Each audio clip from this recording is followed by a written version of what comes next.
The Great Debaters Contest is powered by Blaze, by Safaricom, the Youth Network.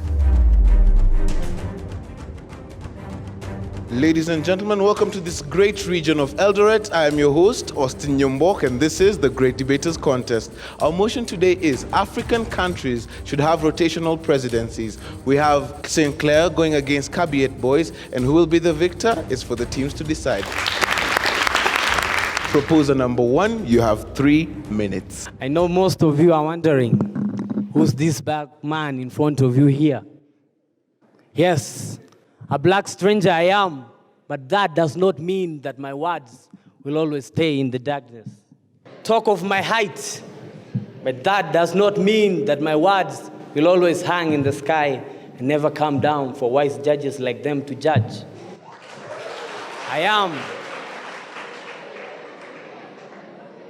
I am Tol Matiop from the great Kabiyet International, and I stand here this very day not to oppose, but to propose this motion that says African countries should adopt rotational presidency. What is the motion trying to tell us? If you are unaware, please let me give you a hint. It's just telling us that citizens do have the right to choose another president after the 2 terms the other president has served. On to my first point. Development. We have seen that back in 2002, when His Excellency, former President Daniel Arap Moi, handed power over to the former President, His Excellency, Honorable Mwai Kibaki, now it's Huru. Now look how the country has developed. Please, let's just speak facts. If you compare the Kenya of 2002 and the Kenya of currently now, they're not the same in development. Recently, my younger brother came home telling me that they're using televisions to study in school. But I was surprised. Then I realized, they're using laptops. That's the manifesto that Uhuru Kenyatta said last time. Look how development is taking place. Now, if you compare Kenya with Zambia, it's not the same. Why am I saying this? Mugabe has been leading for many years, and that's why the country is not developing. But if they had practiced rotational presidency, I tell you that the country will have developed. That's why it's not on the same level with Kenya. On to my second point. Tribalism. How does this come into our motion? We all know that some of the presidents are corrupt. And as we all know, we're in a democratic country. So if citizens do complain of tribalism, they'll go in the street and demonstrate. And the president will know that the second term he will not serve because the citizens have complained. So tribalism will not be there. So, and I leave you by saying, please, my fellow people who are opposing, please do make the chairs useless by just joining our side. Thank you. Opposition number one, you have 3 minutes. Today, I just smell the air around me. And what do I smell? The freedom, the democracy. And it's so beautiful that we have the ability to choose our president. But then there's that false stench. Yes, rotational presidency. It could be more than just in the form of ethnicity, more of a region or a religion-based leadership. And furthermore, presidency. I'm Joaquin Ngugi, here to oppose the motion.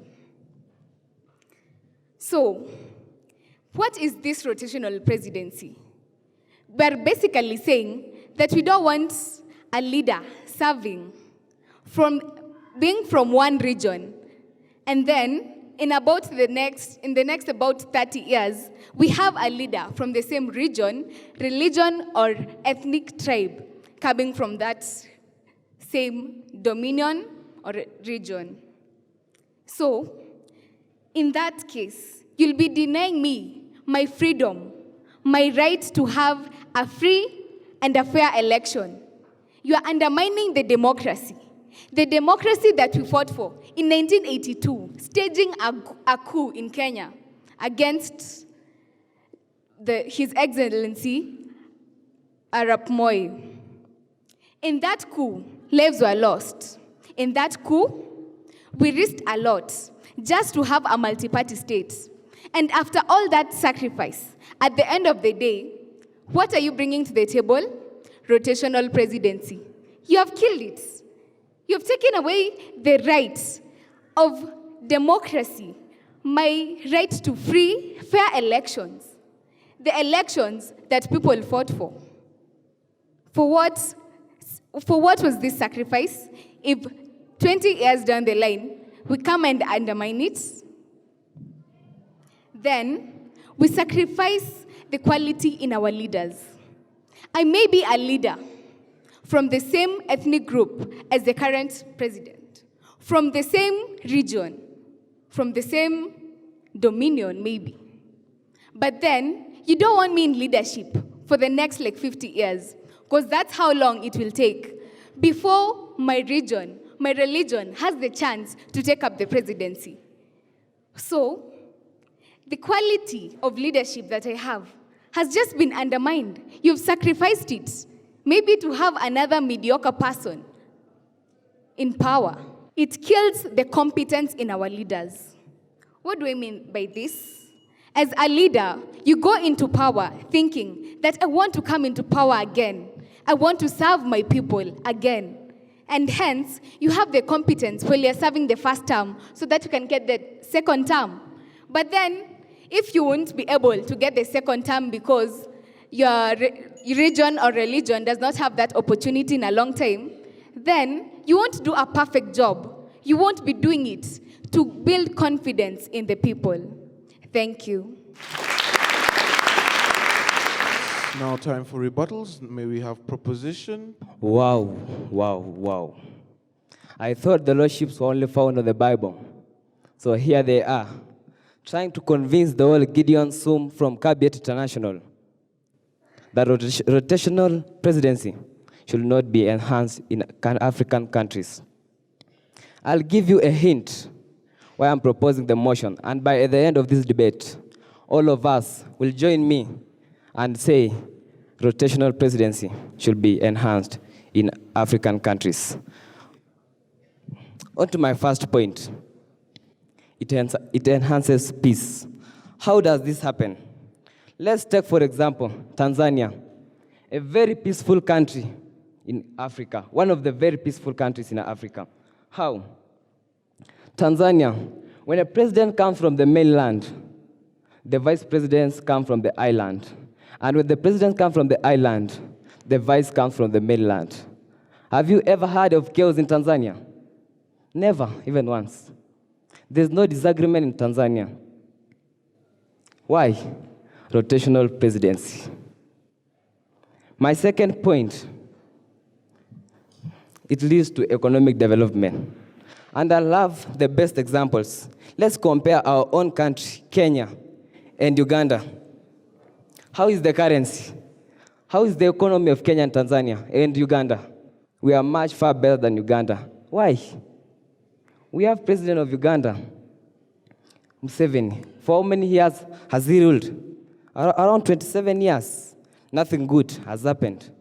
The third point, it gives the citizen to be on toes of their leaders. It makes the leaders to work hard. Why? They know their term will be over sooner or later. And the citizen have got the powers to remove them from the presidency.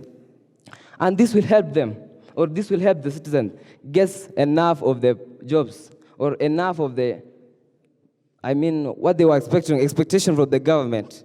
Through these ones, the government will fulfill their promises. So, for the lost sheep, return to the flock of sheep. Come back. Let's join hands together. Let's try to boost our Africa and say rotational presidency should be adopted in Africa. And remember, nothing is permanent except for change. But for the opposers, you still have got a chance to come to our side. Together we uphold and say,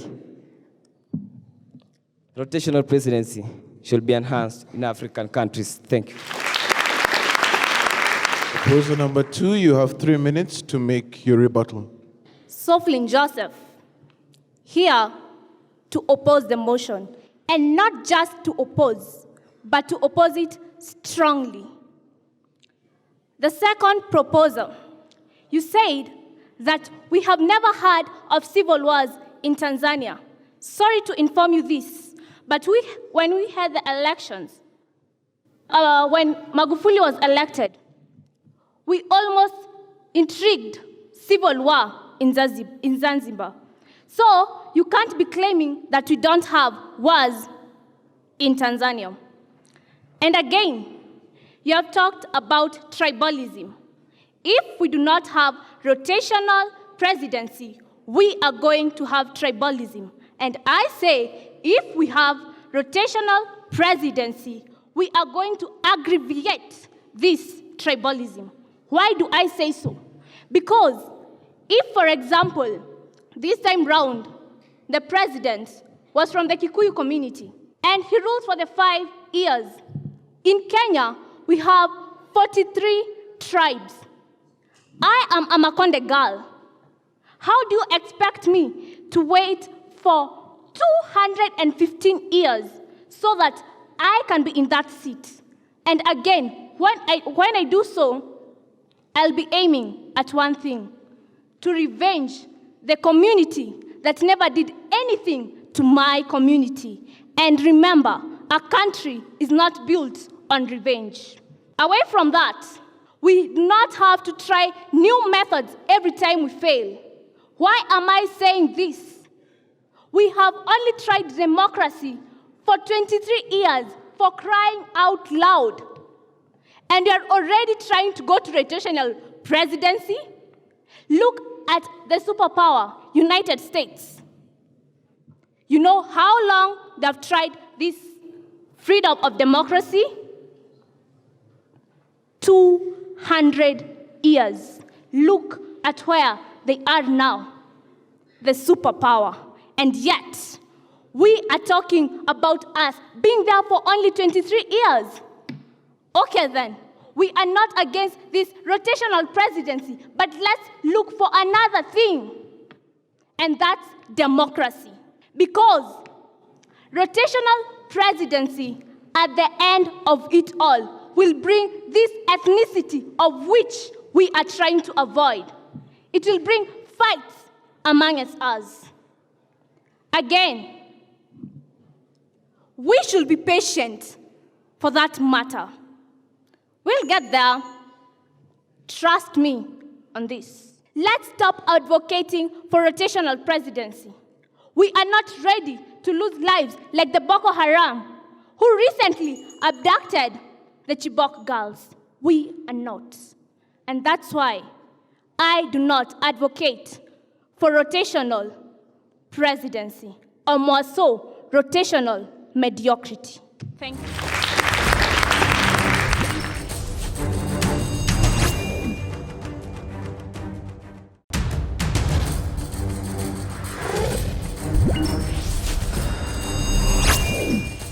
Thank you very much for your questions. The proposers have been asked what is the essence of having rotational presidency, yet we can have one leader who is politically ideal to serve over a period of time. The opposers have been asked, why do we have one leader who does not exactly assure us of end of corruption and development? I now invite third proposer to answer the questions. My, oh my. I only thought that we were riding in the new Titan, but so sorry I am. Others are still riding on the old Titan, which capsized long time ago. I am Ouma Fabish from the great Kabiyet International, traveled all the way 50 kilometers to come and make you people think beyond your noses. On to my question. Let's just take an example of your classes. A class has more than 50 students, different thinking capacities. What if you combine them? The best we'll have. One person cannot lead for more than 20 years, bring us so many changes as we expect. Just as my fellow has just said, to take an example, Robert Mugabe, since 1980, what has he done? Kenya, we have only have 2 different people since 2002. But look at the changes. Now, I can ride from here to Mombasa only within 4 hours by the new SGR, which was just launched the previous day. Now, I can sit in class for more than a year and pay nothing because free primary education was introduced. And yet, I'm also ready to enjoy, this free secondary education that is yet to be brought about by other people. Yet, you are here telling us, you are here very much audible, trying to lie to the audience and the country at large that indeed rotational presidency should not be applied in African countries. Just take a look at these countries which have had so many different presidents with our neighbors. Uganda, where are they? Nowhere to be seen, nowhere to be heard of. Why should you lie to us? Why you warm the benches? We want the fact, just as President Obama once said, that I cannot do it alone, but together we can. I hereby urge my opponents to join us. Let's drive together. Let's go strictly. Let's run to take our countries ahead. Let's pick up our countries from being third world countries. Let's copy. Let's take from our leaders. It was I, Ouma Fabish, from the great Kabiyet International. Proposer number 3, you have 3 minutes to answer the questions. Karen Wangari here, ready to oppose the motion. Now, to answer your question, thank goodness for your question because that triggers 2 of my points. Concerning development, yes, there will be development, but what kind of development? Unbalanced development. Is that what we want? You are narrowing the president's status to more of a regional thing. Why? Because you are taking this to be a region. You're not considering the fact that the work of a president is to unite a nation. You are not uniting a nation. You are uniting your region. You are disunifying the president and the nation at large. To add on to that, this rotational presidency, leads to lack of cohesion in work. These high seats, obviously, like I said, the president will bring this to their side, to his community's side. Therefore, how about all those people who are in those high seats from different communities? They will not disagree. They will not come to one thing in unison with the president because he is doing this for his own good. What is the essence of doing this for a country, yet you only have a chance of a lifetime to support your family, to support your community at large? Please, let's think about this. This is a state affair, but when we advocate for rotational presidency, this becomes a regional affair. Then, Dr. Akinola clearly stated that Nigeria is one of the most corrupt countries. Why is this? They are practicing rotational presidency. Do you want that down in Kenya? We are way ahead of them. What do you want? For us to go back to those days when development was a thing? When development was not even there in the first place? We should thank God that we are moving ahead. Why are you pulling us back by rotational presidency? How about this? Let's do democracy. The majority have their way, and the minority their say. At the end of the day, everybody has participated. But if we advocate for rotational presidency, only the community concerned will participate. Thank you.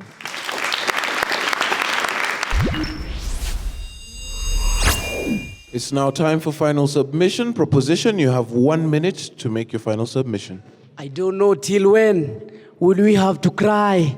Why do we have to shed tears for only one person? Why don't we try the others? Why? Here with me, it's a book, 200 of pages. This book is like countries in Africa that have applied rotational presidency. But the difference comes here. This is Africa without no rotational presidency. I erase my file.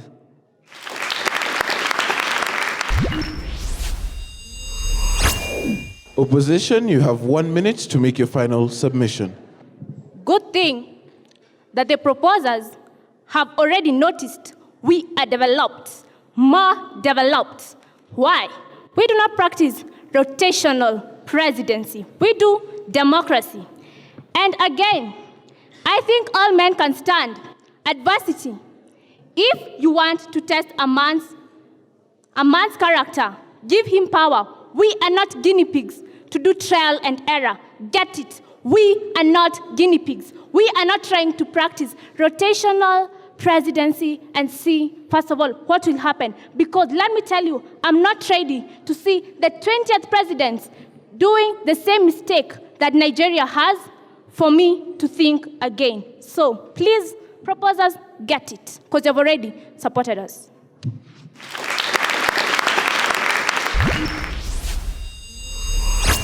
Kabiyet boys, that was commendable. I want to appreciate Chol Machop for starting us off. I think you have a stage presence that is commendable. And so a lot, sometimes when you have that kind of presence is expected from you. Good examples.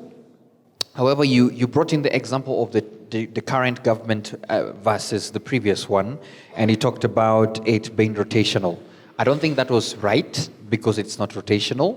And I think the opposition should have taken that to really sort of cross-examine and say that's democracy because your angle was purely democracy. However, that was for you. So it's not rotation. It was not an agreement. People had to go and vote, is it? Gideon, fair submissions. You just really want to work on your style so you don't have a monotonous delivery, okay? And this is worked on as you practice. So I want you to go to your assembly and start giving speeches more and over. Fabish, very confident. I think you're outstanding in terms of confidence for your team. You rush to the stage. It's as if you can't wait to come and speak. Nonetheless, you became poetic, you know? And this is a debate. You don't want to end up making us think this was more of a poetry happening. So you want to get facts. And then from those facts now, give your submissions. The difference, between a speech and a debate is factual arguments, okay? So you want to really balance on that. But commendable confidence, so you can work on it to become something out of it, all right? St. Clare's, Winnie, you're a good debater. Wanja, you really improved compared to the previous debate. This was very good.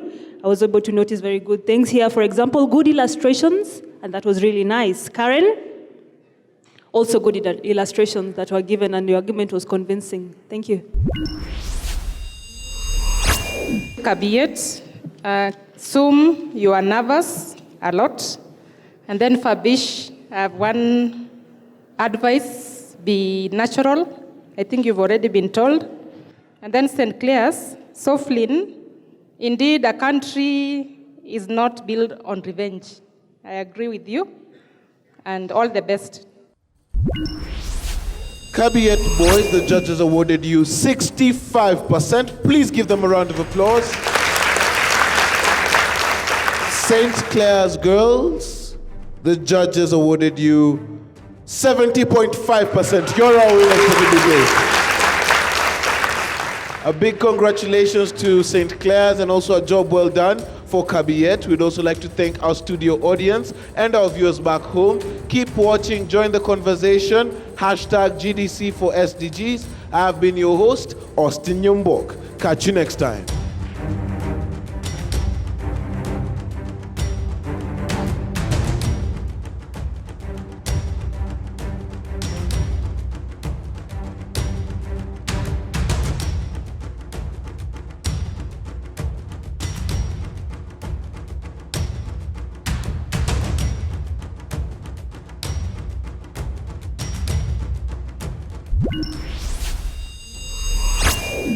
Great Debaters Contest is powered by Blaze, by Safaricom, the Youth Network.